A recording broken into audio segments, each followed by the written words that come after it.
भारत रहस्य चैनल पर हम आपको लेकर चल रहे हैं एक ऐसे शिव के धाम में जहां भगवान शिव साक्षात रूप में विद्यमान है, जिसका नाम है बेलखरनाथ धाम, जो कि प्रतापगढ़ उत्तर प्रदेश में स्थित है।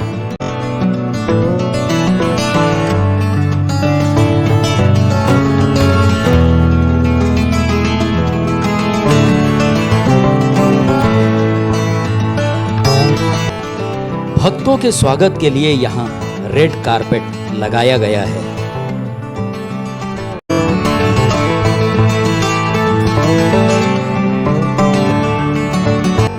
आगे बढ़ते ही आपको लिखा हुआ मिलेगा, हारे का सहारा बेलखरनाथ हमारा। ये पढ़कर दुखी से दुखी व्यक्ति के हृदय में भी आशा की किरण जाग जाती है।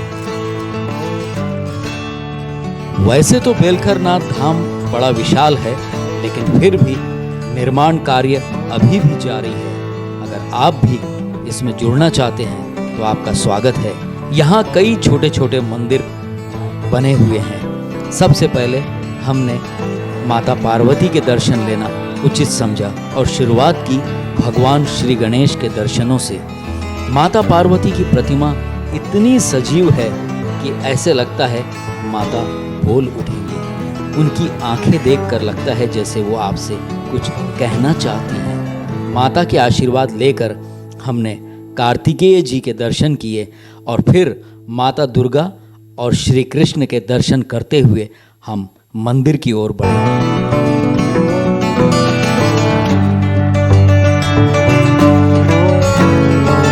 भारत रहस्य चैनल के सभी दर्शकों को ओम नमः शिवाय। दर्शकों, आज हम आए हैं प्रतापगढ़ जिले के बेलखरनाथ धाम में और कहते हैं कि यहाँ पर वही आता है जिसे बाबा बुलाते हैं। महाराज जी प्रणाम। ओम नमः शिवाय। महाराज जी, बेलखरनाथ धाम की चर्चा हमने कई लोगों से सुनी है, तो जानना चाहेंगे कि इस मंदिर की प्राचीनता के बारे में कुछ आप बताएं। ये स्वयंभू है, स्वयंभू अपने आप प्रकट हुए हैं। ये बाबा यहाँ बेलखैया राज था, उस समय के हैं। ये बहुत पहले राजा बेलखैया जो स्थापित किए थे, फिर यहाँ से उनका वंश चला गया। अच्छा, किसी राजा के द्वारा यहाँ मंदिर बना? हाँ, जब यहाँ मिला है तो यहाँ इस समय यहाँ जंगल था। अच्छा, उस समय यहाँ जंगल था जी। और यहाँ इसका वर्णन रामायण में भी आता है। भगवान राम ने यहाँ पूजा की। वन जब जा रहे थे भगवान राम, तो वे स्वयं यहाँ आके पूजा की है। हमेशा कुछ न कुछ चमत्कार यहाँ होता ही रहता है। यहाँ हमारे ऊपर ही नहीं, कई लोग इनके ऊपर अधीन हुआ है। जब यहाँ शिवलिंग प्राप्त हुआ तो बेलखर राजवंश ने प्रयास किया कि यहाँ मंदिर बनाया जाए, शिवालय बनाया जाए, लेकिन हर बार प्रयास असफल हो जाता था। निर्माण कार्य ध्वस्त हो जाता था। अंततः एक पुजारी परिवार को भोलेनाथ ने स्वप्न में दर्शन दिए और कहा कि 3 पीढ़ियों के बीच में इस मंदिर का निर्माण होगा। यहाँ किसी राजा की आज्ञा नहीं चली, क्योंकि यहाँ के राजा स्वयं भोलेनाथ हैं।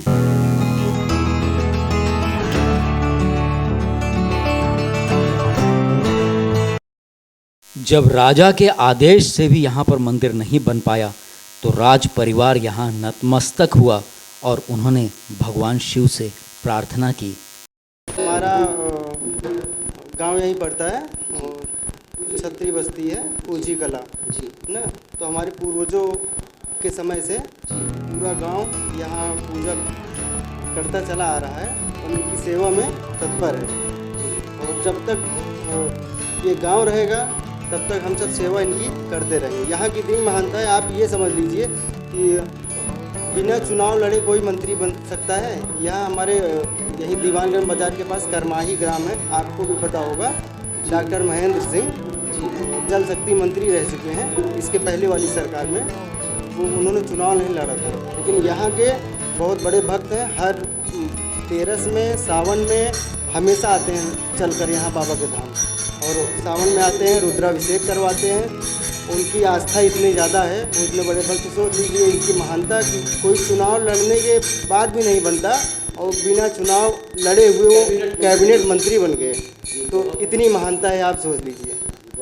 और यहाँ सावन में एक भी दिन ऐसा नहीं रहता कि अब बिना भंडारे के, मतलब यहाँ कोई भूखा नहीं जाता यहाँ से।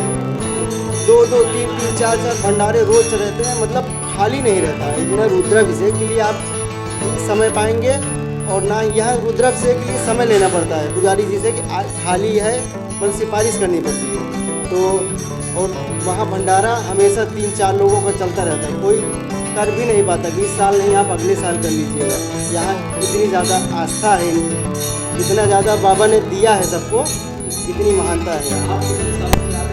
हमको यहाँ, मेरी उम्र 30 साल हो गई है, हम जब से जानते हैं तब से आते हैं। एक और प्राचीन कथा यहाँ सुनने को मिलती है कि इसे पत्थर समझकर लोग इस पर कुल्हाड़ी में धार लगाया करते थे, और एक बार किसी ने अज्ञानतावश इस पत्थर पर कुल्हाड़ी से प्रहार किया तो इसमें से रक्त निकलने लगा। तब सबने क्षमा याचना की और तभी से यहाँ पर शिवलिंग के रूप में पूजा प्रारंभ हो गई।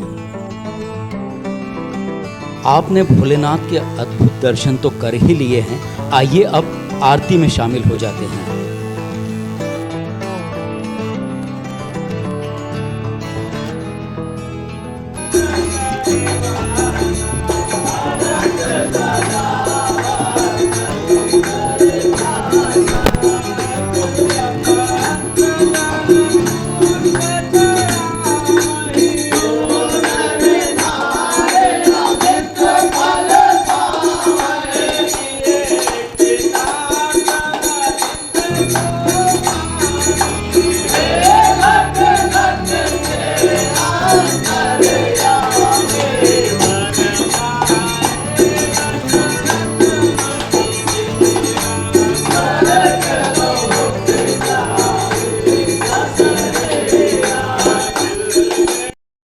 आप देख सकते हैं प्रतिदिन आरती से पहले यहाँ पर भोलेनाथ जी का सुंदर श्रृंगार किया जाता है, दरबार को सजाया जाता है और उसके बाद होती है भव्य दिव्य आरती।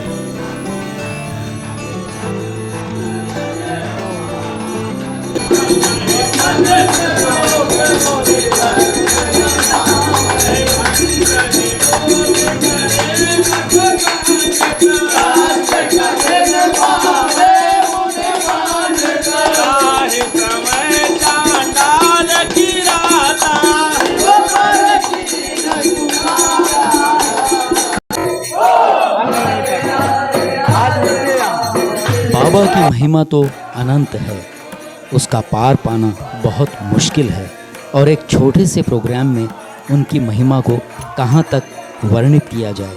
कहते हैं कि समुद्र का जब मंथन हुआ और हलाहल निकला, जब कोई उसे सहन नहीं कर पाया, तब भोलेनाथ ने आगे बढ़कर उस हलाहल को अपने कंठ में धारण किया और नीलकंठ कहलाए थे। तब से लेकर आज तक लोगों की श्रद्धा भोलेनाथ में बनी हुई है।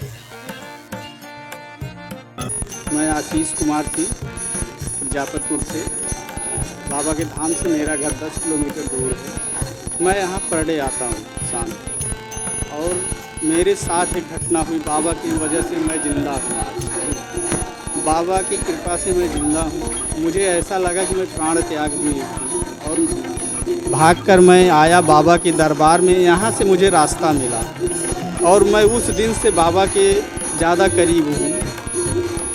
बाबा के भाव अलग हैं, उनके भक्त अलग हैं। जिस बात से आप परेशान थे वो आपका मनोरथ मेरा वो काम हुआ, उसका रास्ता मिला, बाबा ने वो रास्ता दिया। मतलब वो दिमाग में आ ही नहीं रहा था कि मैं ऐसे कर लूँ तो मैं ऐसे बच जाऊँगा, ये काम कर दूँ तो मैं संतुष्ट हो जाऊँगा, मेरे मान सम्मान मेरा बचा रहेगा। केवल उस सम्मान की बात थी बस, और कुछ नहीं। उन्होंने तुरंत रास्ता दिया कि ऐसा कर लो, ऐसा हो जाएगा। तब से आप फिर लगातार मंदिर आते हैं? हम हमेशा मतलब आते तो हैं 30 साल से, मतलब 30 साल से आते थे। शनिवार सोमवार दर्शन आते थे, लेकिन उस समय से मैं हमेशा आने लगा था। बाबा की सेवा में लगा रहता हूँ। इनकी कृपा से मैं बॉम्बे भी गया, इन्होंने मुझे बॉम्बे भी भेजा। वहाँ गया, मुझे बढ़िया नौकरी भी मिल गई, नौकरी भी किया 6 महीने रह के वहाँ, लेकिन मुझे बाबा के बिना चैन नहीं मिला। इसलिए बाबा के पास मैं फिर चला आया। चलिए, बहुत बहुत धन्यवाद। बहुत बहुत धन्यवाद। दर्शकों, ऐसा माना जाता है कि भोलेनाथ बहुत ही शीघ्रता से प्रसन्न होने वाले देवता हैं और जब कहीं किसी को कोई उम्मीद नज़र नहीं आती है तो वो थक हार कर भोलेनाथ की शरण में आ जाता है। तो अगर आप भी इस चीज़ को आजमाना चाहते हैं या भोलेनाथ की कृपा पाना चाहते हैं तो जब भी आप उत्तर प्रदेश आएँ तो प्रतापगढ़ ज़िले के बेलखर नाथ धाम में ज़रूर पधारें, क्योंकि यहाँ पर बदली है कई लोगों की किस्मत, कई लोगों ने रचा है एक नया इतिहास।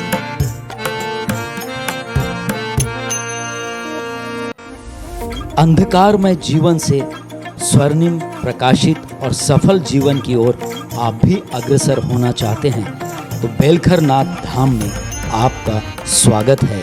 ओम नमः शिवाय।